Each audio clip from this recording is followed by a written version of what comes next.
This is an All Ears English podcast, episode 90. 3 reasons your English language exchange isn't working. Welcome to the All Ears English podcast, where you'll finally get real native English conversation with your hosts, Lindsay McMahon, the English adventurer, and Gabby Wallace, the language angel from Boston, USA. In this episode, you'll learn 3 ways to improve your language exchanges and make sure you're getting the most out of that time you spend together.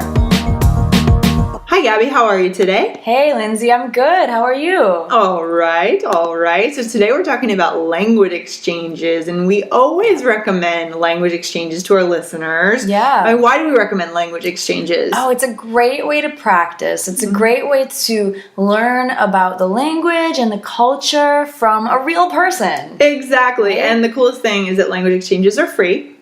Right? Fits every budget. Yeah, so even the cheapest of the cheap. Right. Do you have any experience with doing language exchanges? I do. So, I've been living in Boston for a while now, like 10 years, and I've participated over the years in a couple of language exchanges, one with a Japanese speaker who was here studying in Boston, another with a Spanish speaker from Spain who was studying here in Boston.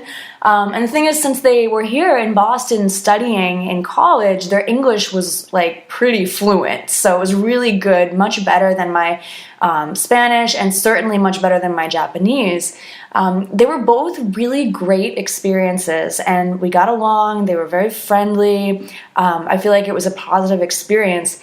But comparing the two, I felt like I got more out of the Spanish language exchange because my level was conversational. I mean, I can speak fairly fluent conversational Spanish, so that was better for me to build my vocabulary and be able to hold conversations with the Spanish guy. Now, the Japanese girl was really nice and we got along great. And we actually, now that I remember, we practiced Portuguese and Japanese because she was Japanese Brazilian. Whoa, so cool.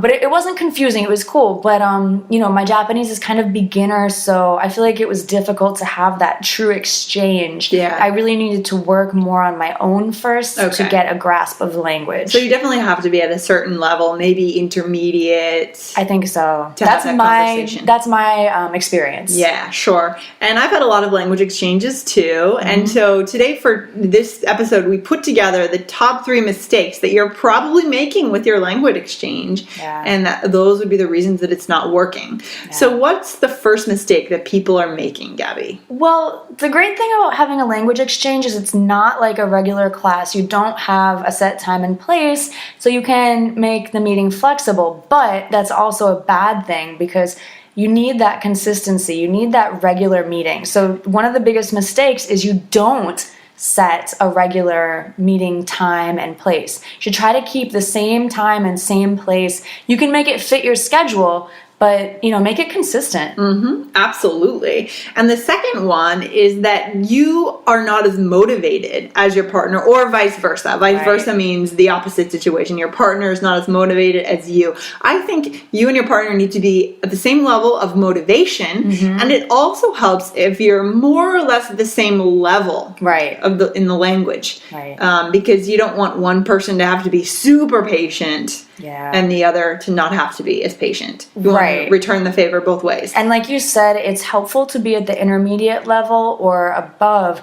Otherwise, it's really difficult to have conversation exchange. It becomes more of a language lesson. Right. So you each should be either intermediate or advanced. Yeah. Okay. That's the thing. And then one more? Yeah. Well, if you don't pick a specific topic, if you just meet and have small talk for an hour or however long you're meeting, that's fine. Small talk is important, but you'll develop more language. You'll build a deeper, richer vocabulary if you choose one specific topic and delve into that. Yeah, and what you have to do to delve into it is not just delve into it during the session. You actually need to prepare before the session. Right. And, that's why this is a mistake that I've made with the language exchange that I'm still doing now. I have a great language exchange partner, Rodrigo, here in Bolivia, and we have a great time together. We're meeting for about 3 years now as a Spanish exchange partner. But one thing that we've tried to do more, but we don't do, is we don't focus on specific communication situations with vocab words. So I really don't have a chance to deepen my skills. I just maintain my Spanish, and that's a problem. Interesting. Yeah. Yeah, so I mean, I think it's okay to ask your language exchange partner, like, can we pretend we're at the doctor's office? Yeah, or, sure. Can we pretend we're at the airport or something to have like one of those conversations? Yeah. Yeah. And like anything else, just remember that you always get what you pay for. Right. And I know that now many people are looking for things that are free, but because the language exchange is free, it might not be as effective as if you were to pay for something. And that's why I created this program called Speakative based on my own mistakes. I wanted to create something that was sort of like a language exchange, but you actually do pay for it. It's a lower cost than a typical lesson with a tutor because your partner is not a trained teacher. Your partner is just a native speaker. So in Speakative, I will connect you with a native speaker. You'll get our materials to focus on preparing to communicate in a specific situation, and you will be corrected. So come on over if you're interested in that. It's at www.speakative.com. That's SPEAKITVE. SPEAKATIVE.com. Great. Speakative. Speakative. Yeah, awesome. That sounds like a great tool. So check that out. And if you don't use Speakative, that's fine. Just find a great language exchange partner and, take into consideration these points. Yeah, so just to quickly recap, 3 big mistakes: if you don't have a regular time and a place, if you don't have the same motivation, and if you don't pick a specific topic, those reasons could be why your language exchange is not working. So we wish you the best with your language exchange, and thanks for listening. Thanks, guys. Hey, Lindsay, I heard that one of your students was talking about the transcripts. Yeah, so a student of mine in Spain was saying that he is really a visual learner. So he needs to not only listen to All Ears English every day, but he also needs to see the words. Yeah, that's really helpful, I think, for a lot of people to read as they listen.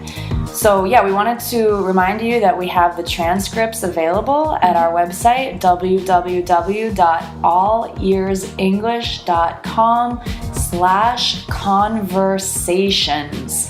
And the transcripts are just the text of what you're hearing. Just every word that we're saying spelled out for you, so there are no secrets. You'll know exactly what we're saying, so come on over. If you want to put your ears into English more often, be sure to subscribe to our podcast in iTunes on your computer or on your smartphone. Thanks so much for listening, and see you next time.